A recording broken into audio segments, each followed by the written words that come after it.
Well, I think when you go out with someone for quite a long time, you do get to know each other very, very well. You go through the good times, you go through the bad times, both personally, but also within a relationship as well. And Breaking news that's sending shockwaves across the world.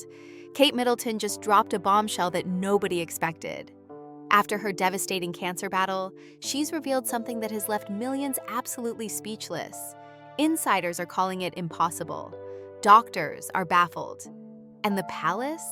They've been hiding this secret for months.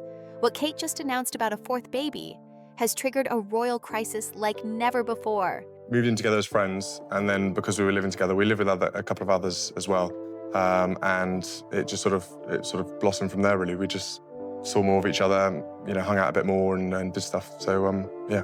you like my cooking? Well, your cooking was all right. It's got better. King Charles's health is failing. William is barely holding on. And now this. You won't believe what's really happening behind those palace doors. Just months earlier, Kate had stood before cameras and revealed something far more troubling. She had been diagnosed with cancer. The announcement, delivered in her own words during a video message, had stunned the nation. People who had watched her attend royal engagements, smile for photographs, and carry out her duties with apparent ease suddenly realized how much had been happening behind closed doors. The diagnosis came after what was initially thought to be routine abdominal surgery in January. Medical teams had believed the condition was non-cancerous, but further tests revealed otherwise.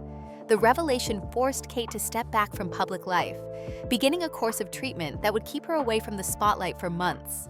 Now, less than a year later, she is preparing to welcome another child. The timing has raised questions that palace officials have so far declined to address directly. Could someone who had only recently completed cancer treatment safely carry a pregnancy? What did her medical team advise? And perhaps most pressingly, why had the pregnancy remained hidden from the public eye for so long? Royal watchers, accustomed to tracking every appearance and analyzing every photograph, were left scrambling to piece together a timeline. When had the pregnancy been confirmed? Had Kate been expecting during her recent public appearances, or had the conception occurred after her treatment concluded? The secrecy surrounding the announcement only added to the intrigue. In an age where photographers track the royal family's every move, where even the slightest change in appearance becomes tabloid fodder, Kate had somehow managed to keep the pregnancy completely private. There were no leaked hospital visits, no suspicious changes in her wardrobe choices, no anonymous sources whispering to journalists. The palace had maintained absolute silence until they were ready to make the news public on their own terms. For a family that lives under constant observation, this level of discretion was remarkable. Public reaction came swiftly and from all directions. Social media platforms buzzed with speculation about the baby's gender, with many hoping for another girl to keep Princess Charlotte company. Others focused on what the new arrival might mean for the line of succession. Though, as a fourth child, the baby would be further removed from the throne than the existing Cambridge children. Parents across the country shared their own stories of unexpected pregnancies, difficult health battles during pregnancy, or the challenges of raising larger families. Many expressed admiration for Kate's apparent resilience, while others voiced concern about whether she was taking on too much too soon after her health crisis. The announcement also arrived at a particularly sensitive moment for the monarchy as a whole. King Charles, who ascended to the throne following the death of Queen Elizabeth, has faced his own health challenges. While Buckingham Palace has shared limited details, reports have indicated that the king is managing a serious condition that requires ongoing medical attention. The simultaneous health concerns affecting both the monarch and one of the most prominent members of the younger generation have cast an unusual shadow over the royal family. It has also placed increased pressure on Prince William, who finds himself supporting both his father and his wife, while also preparing for his eventual role as king. Within this context, the pregnancy announcement takes on additional layers of meaning. Some observers have interpreted it as a sign of hope and continuity, a statement that life moves forward even during difficult times. Others see it as evidence of Kate's determination to live life on her own terms, refusing to let illness or public opinion dictate her family's future. There are also those who wonder whether the decision to expand the family during such a challenging period might reflect private knowledge about the king's condition, a desire to ensure the next generation is firmly established before circumstances change further. Understanding the significance of this moment requires looking back at how Kate approached her earlier pregnancies. When Prince George was born in July 2013, she broke with decades of royal tradition by speaking openly about her struggles. Previous generations of royal mothers had maintained stoic silence about the physical challenges of pregnancy, but Kate chose a different path. She acknowledged publicly that she suffered from hyperemesis gravidarum, a severe form of morning sickness that affects a small percentage of pregnant women. The condition causes relentless nausea and vomiting, often requiring hospitalization for dehydration. For Kate, it meant weeks of feeling completely drained, barely able to keep food down, and struggling to maintain the energy needed for public duties. Rather than simply enduring the condition in silence, Kate explored alternative methods to help manage the symptoms. She turned to hypnobirthing, a technique that uses breathing exercises, visualization, and mental focus to help women cope with the physical demands of pregnancy and childbirth. The practice taught her to approach pain and discomfort with calm determination, rather than fear or resistance. For someone whose every moment in public is photographed and analyzed, this method offered a way to reclaim some sense of control over her own experience. During a 2020 conversation on the podcast Happy Mum, Happy Baby, Kate spoke candidly about how transformative the technique had been. She described the pregnancy with George as pushing her to her limits, both physically and emotionally. The combination of severe sickness and intense public scrutiny created an environment where simply getting through each day felt like an achievement. Hypnobirthing gave her tools to navigate that experience with greater peace of mind, allowing her to focus inward even when external pressures mounted. The human details of her pregnancy also resonated with the public. Kate mentioned her cravings during those months, simple pleasures that reminded everyone she was experiencing the same ordinary joys and struggles as any other expectant mother. She craved avocados and developed a taste for unusual combinations, like pickles on toast. Her mother, Carol Middleton, prepared homemade vegetable curry with plenty of spice, comfort food that connected Kate to her family home in Bucklebury. These small revelations painted a picture of a woman trying to find moments of normality within an extraordinary life. Throughout it all, Prince William remained a constant presence. He attended hospital visits when Kate's condition required medical intervention, rearranged his schedule to be home during her worst days, and took on additional responsibilities to reduce her burden. Friends and palace insiders have often described William as deeply protective of his wife, particularly during her pregnancies when she was at her most vulnerable. He understood better than most what it meant to grow up under relentless public attention, having lost his own mother to the pressures and dangers that came with royal fame. That awareness has shaped how he approaches his own family life, creating boundaries and protecting private moments whenever possible. The early months of each pregnancy revealed the partnership that Kate and William had built together, a relationship defined by mutual support and shared strength. They learned to navigate the unique challenges of bringing children into a world where every milestone would be documented, every parenting choice scrutinized, and every family moment potentially exposed to millions of strangers. That foundation, built during those first difficult months with George, has carried them through 2 more pregnancies and now into a 4th. As news of this latest pregnancy spreads, many are revisiting those earlier chapters of Kate's journey into motherhood. They remember the young woman who stepped out of the hospital with her newborn son, looking exhausted but radiant, choosing honesty over pretense. They recall her willingness to discuss the harder aspects of pregnancy at a time when such openness from royal figures was virtually unheard of. And they recognize that the same determination and authenticity that characterized those early years continues to define how she approaches both public duty and private life today. Kate Middleton's approach to motherhood represented something fundamentally different from what the royal family had shown the world for generations. For decades, royal births followed a carefully choreographed script. The expectant mother would disappear from public view as her due date approached, give birth in private, and then emerge days later looking immaculate and composed, as if nothing particularly challenging had occurred. The message was clear. Royal women were expected to handle pregnancy and childbirth with quiet dignity, keeping any struggles or complications firmly behind palace walls. Pain, fear, and exhaustion were never acknowledged. The public saw only the polished final result, a perfectly presented baby, and a mother who appeared utterly unaffected by the experience. Kate chose to dismantle that narrative piece by piece. From the beginning, she approached pregnancy not as a performance to be staged for cameras, but as a genuine human experience that deserved honesty and authenticity. When she spoke about hyperemesis gravidarum, she gave a name and face to a condition that many women suffer through in isolation, often feeling alone in their struggle. By acknowledging her own difficulties, she created space for conversations that had previously been considered too private or too messy for public discussion. Women across Britain and around the world recognized their own experiences in her words, finding validation in knowing that even a princess dealt with the same physical challenges they faced. This openness extended beyond just discussing medical conditions. In her interviews and public comments, Kate revealed a woman genuinely grappling with the enormous pressures of raising children in the public eye, while also trying to give them something approaching a normal childhood.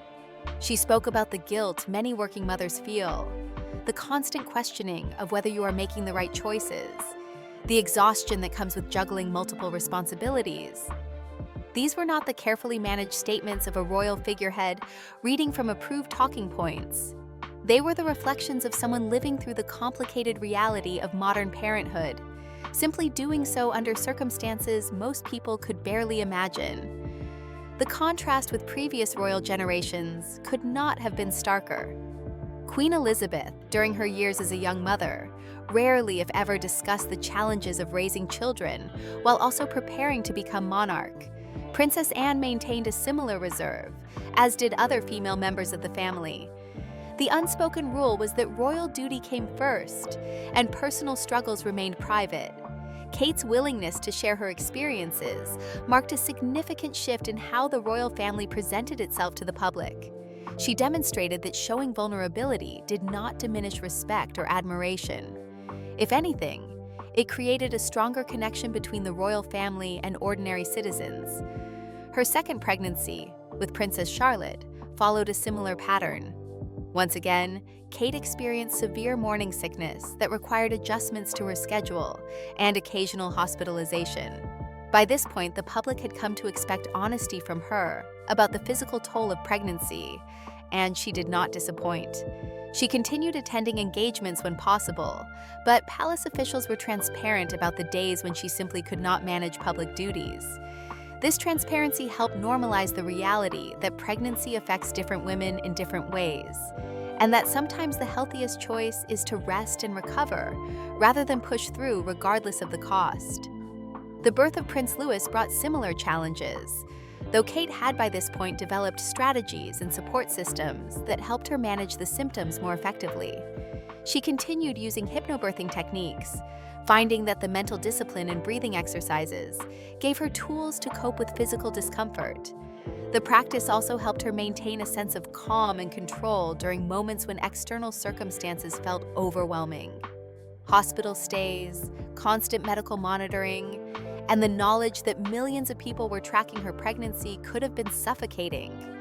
But the techniques she had learned allowed her to create mental space that belonged only to her. Throughout all 3 pregnancies, Kate also found comfort in the small, everyday details that connected her to life outside the palace. She maintained her interest in cooking, often preparing simple meals for her family when she had the energy. She stayed connected to her own family, with her mother Carol playing an increasingly important role as a source of support and practical help. The Middleton family's close relationship with Kate and William has been well documented, and during the pregnancies, that bond proved invaluable. Carol's presence provided not just assistance with childcare, but also the emotional support of someone who had known Kate her entire life, and understood her in ways that palace staff simply could not. Kate's evolving role as a mother also influenced how she approached her public duties. She began focusing more heavily on causes related to children's mental health, early childhood development, and family support services. These were not random choices or assignments from palace officials. They reflected her genuine interests and growing understanding of what children need to thrive. Her work with various charities and organizations revealed someone who had moved beyond simply attending events and cutting ribbons. She engaged deeply with research, spoke with experts, and used her platform to highlight issues that often received insufficient attention or funding. The choice to speak openly about motherhood's challenges also reflected a broader shift in Kate's understanding of her role within the monarchy. She recognized that her position gave her an unusual opportunity to influence public conversations and reduce stigma around topics that many people found difficult to discuss. Mental health, maternal well-being, and the pressures facing modern families all benefited from her willingness to engage honestly. Each time she shared something personal about her own experience, she gave permission for others to do the same, gradually shifting the culture around what could be discussed openly and what had to remain hidden. Yet the story of Kate's motherhood cannot be told without acknowledging the man who stood beside her through every challenge. Prince William's role, though often less visible than Kate's, proved absolutely essential to how their family functioned. While Kate carried the physical burden of pregnancy and dealt with the public scrutiny that came with each appearance, William worked behind the scenes to create an environment where she could rest, recover, and focus on her health. He took on additional royal duties when she needed to step back, rearranged his schedule to be present during difficult moments, and served as a buffer between his wife and the relentless demands of public life. William's approach to fatherhood was deeply informed by his own childhood experiences. He watched his mother, Princess Diana, navigate the challenges of raising children within the royal family, while also dealing with a difficult marriage and constant media attention. Diana's warmth, her insistence on giving her sons normal experiences alongside their royal duties, and her tragic death all shaped William's understanding of what he wanted for his own children. He was determined to create a home environment where love and emotional connection took priority over protocol and tradition. This meant making choices that sometimes raised eyebrows among more traditional palace observers. William insisted on being present for his children's important moments, even when it meant declining or rescheduling official engagements. He changed diapers, got up for nighttime feedings, and took an active role in daily childcare, rather than leaving everything to nannies and staff. On weekends, he could be found playing cricket with George in the garden, helping Charlotte learn to ride her bicycle, or simply spending quiet time with Louis. These were deliberate choices, reflecting his belief that being a good father mattered more than maintaining a certain royal image. The partnership between Kate and William, tested repeatedly by the demands of pregnancy, public scrutiny, and royal duty, emerged as one of the defining features of their family life. They developed a rhythm that worked for them, dividing responsibilities and supporting each other through challenges that would have strained many relationships. When Kate was too ill to attend events, William went alone and often spoke warmly about her, making sure the public understood her absence was due to genuine health concerns rather than any lack of commitment. When William faced the pressure of increased royal duties as his father's health declined, Kate stepped up to handle more public engagements, even when doing so required pushing through her own exhaustion. Their approach to parenting also reflected a shared commitment to raising children who understood both their unique position and their fundamental similarity to other people. They wanted George, Charlotte, and Louis to appreciate the privilege that came with their royal status, while also developing empathy, kindness, and awareness of how others lived. This meant exposing them to experiences beyond palace walls, teaching them about service and responsibility, and ensuring they had genuine friendships with children from various backgrounds. It also meant protecting them fiercely from excessive media attention, pushing back against intrusive photography, and maintaining boundaries around family time. As Kate prepared to welcome a fourth child, all these experiences and lessons would come into play once more. She understood what pregnancy would demand of her physically, having been through it 3 times before. She knew the techniques and support systems that helped her cope with severe morning sickness. She had William's unwavering support and her family's practical help, but she also faced new challenges, including recovering from cancer treatment and managing the added complexity of caring for 3 existing children while pregnant. The journey ahead would test everything she had learned about balancing public duty with private well-being, about accepting help when needed, and about trusting that vulnerability and strength could coexist. While Kate's experiences with pregnancy and motherhood captured public attention, Prince William's role in holding the family together often went unnoticed. He operated largely behind the scenes, a steady presence that allowed Kate to recover during her worst days and gave their children a sense of stability when everything else felt uncertain. The pressures he faced were immense and multifaceted. He carried the weight of being second in line to the throne, the responsibility of supporting a wife dealing with serious health challenges, and the daily demands of raising 3 young children who needed normal parenting despite their extraordinary circumstances. William's approach to fatherhood marked a deliberate departure from how previous generations of royal men had handled parenting. Traditionally, royal fathers maintained a certain distance from the day-to-day realities of childcare. They attended important ceremonies, made appearances at significant milestones, but left the actual work of raising children primarily to their mothers and staff. William rejected this model entirely. From the moment George was born, he made clear that he intended to be an active, involved parent. He took paternity leave, a move that surprised many observers, but signaled his priorities clearly. He learned to change diapers, prepare bottles, and soothe a crying infant in the middle of the night. These choices reflected lessons learned from his own childhood. Princess Diana had been determined to give William and Harry experiences beyond the confines of palace life. She took them to homeless shelters, amusement parks, and fast food restaurants, wanting them to understand that their privileged position came with responsibilities to others. She hugged them openly, spoke to them with warmth and affection, and made sure they knew they were loved not because of their titles, but because of who they were as people. William carried these memories with him, using them as a blueprint for how he wanted to parent his own children. The impact of Diana's approach became evident in how William interacted with George, Charlotte, and Louis. Photographers captured moments of him crouching down to speak to his children at their eye level, a simple gesture that showed respect and created genuine connection. He was spotted playing informal games of football in the park, his formal royal demeanor replaced by the easy joy of a father spending time with his kids. During official engagements, when the children accompanied their parents, William could be seen offering quiet reassurance, a steadying hand on a shoulder, or a whispered word of encouragement when the attention became overwhelming. These small actions accumulated into something larger, a parenting philosophy centered on emotional presence and authentic connection. William understood that his children would face unique pressures as they grew older. They would be scrutinized, criticized, and held to standards that most children never experience. Giving them a foundation of security, love, and genuine relationship seemed like the best preparation for the challenges ahead. He wanted them to know that home was a place where they could be themselves, where mistakes were learning opportunities rather than public embarrassments, where their feelings mattered more than maintaining appearances. The family's daily routine reflected these priorities.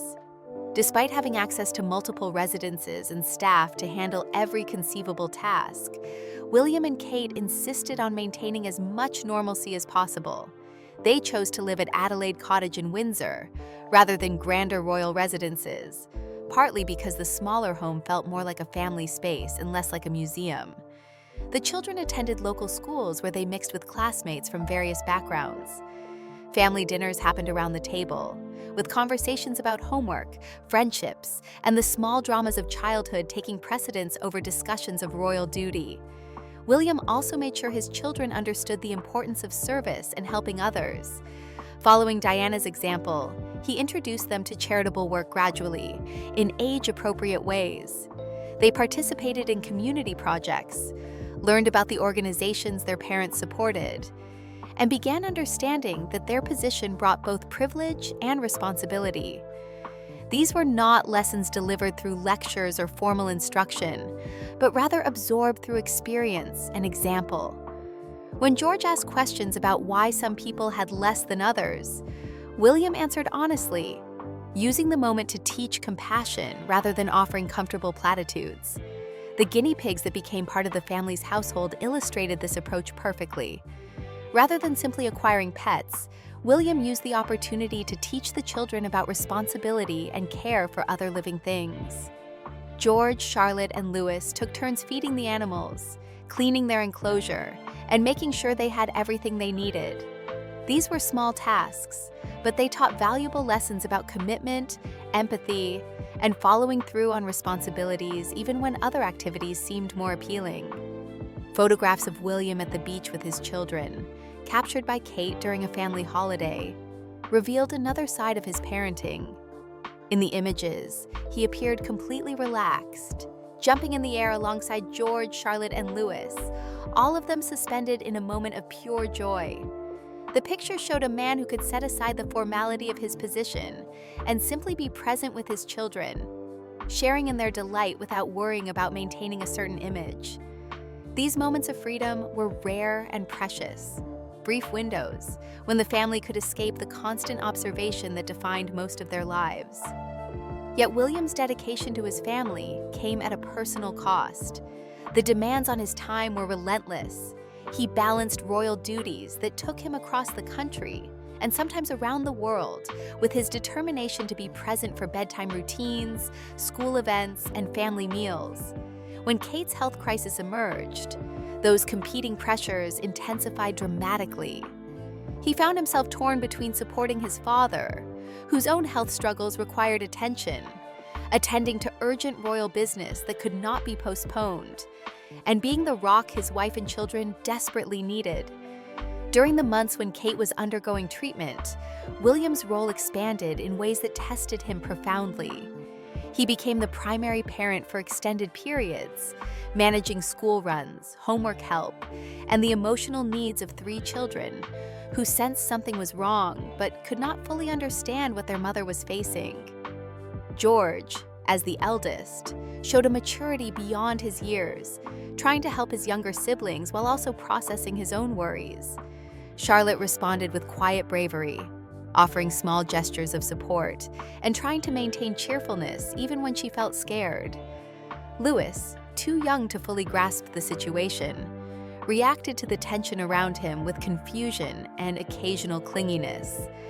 William navigated all of this while also maintaining his public duties and protecting his family's privacy.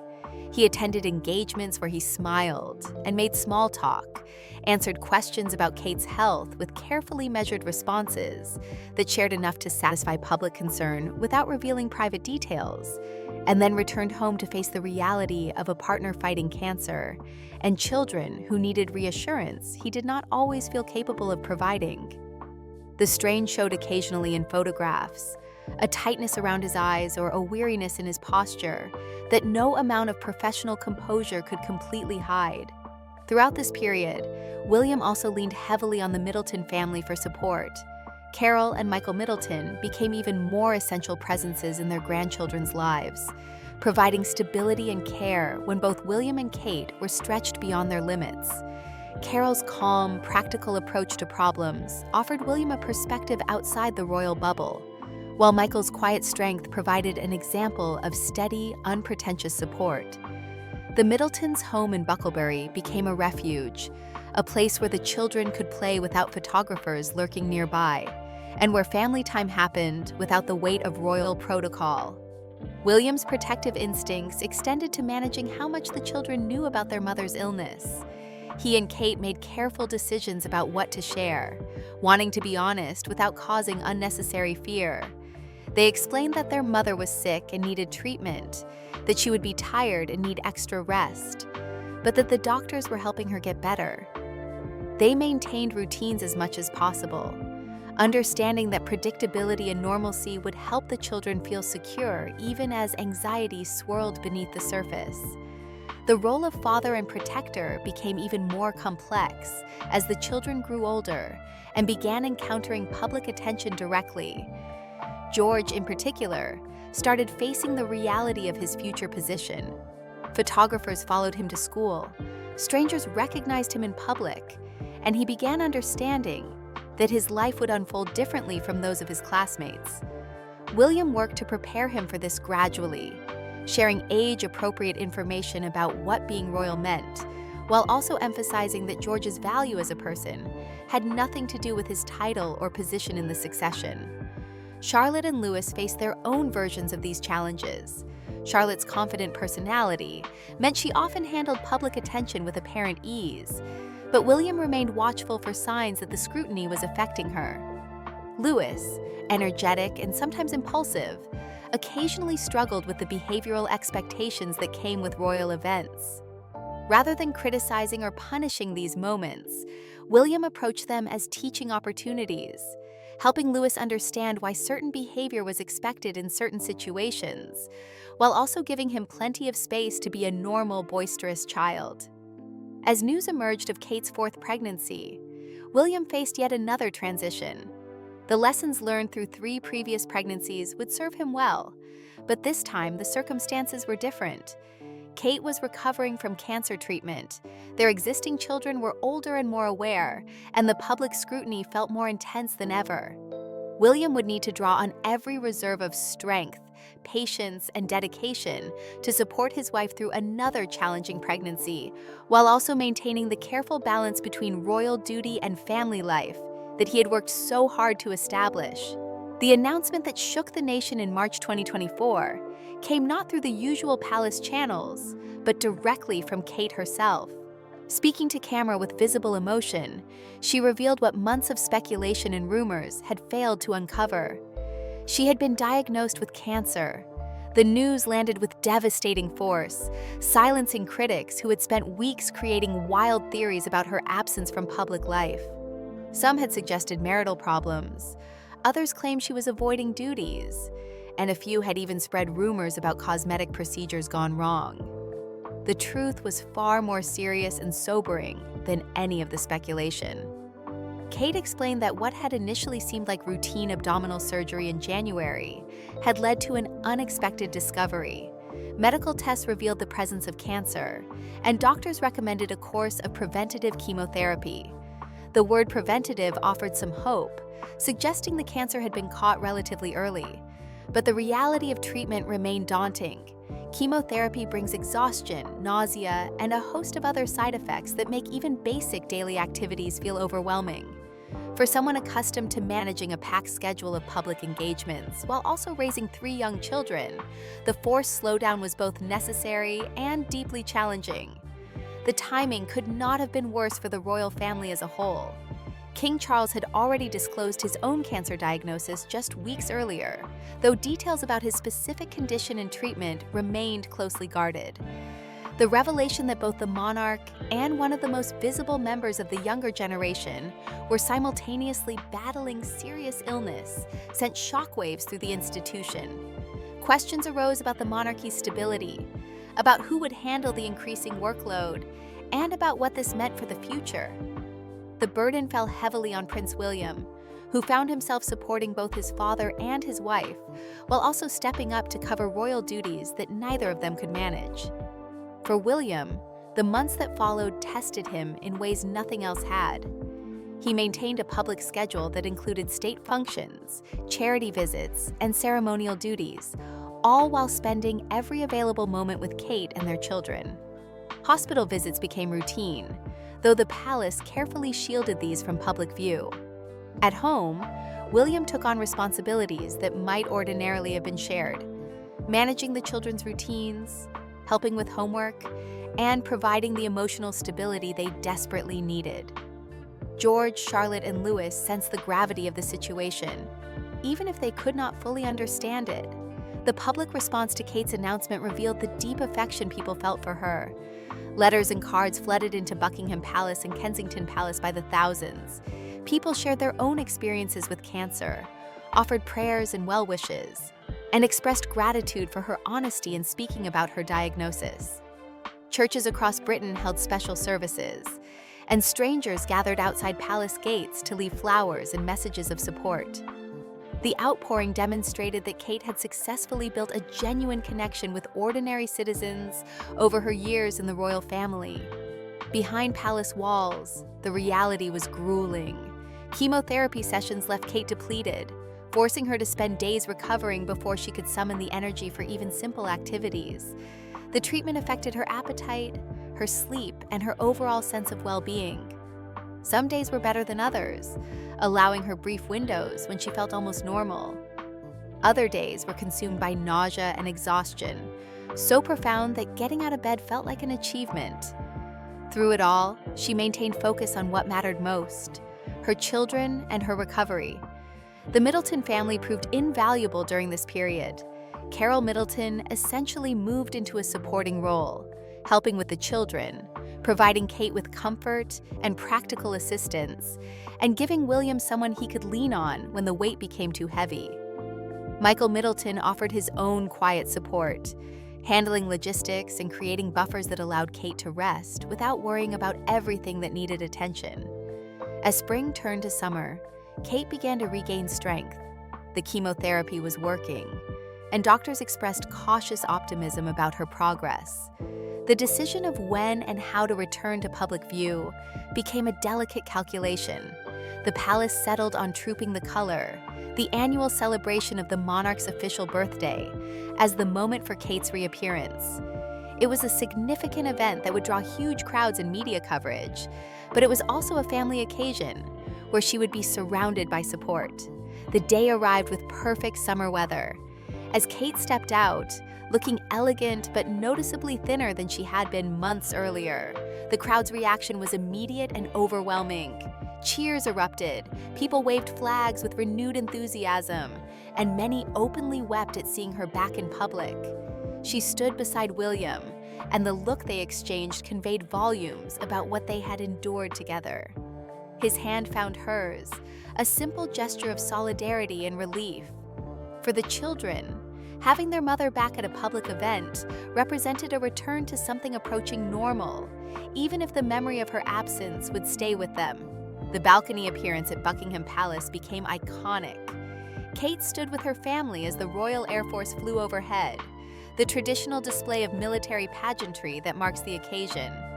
George, Charlotte, and Louis looked up at the planes with excitement, and Kate's smile as she watched them was genuine, if tinged with the exhaustion that still lingered.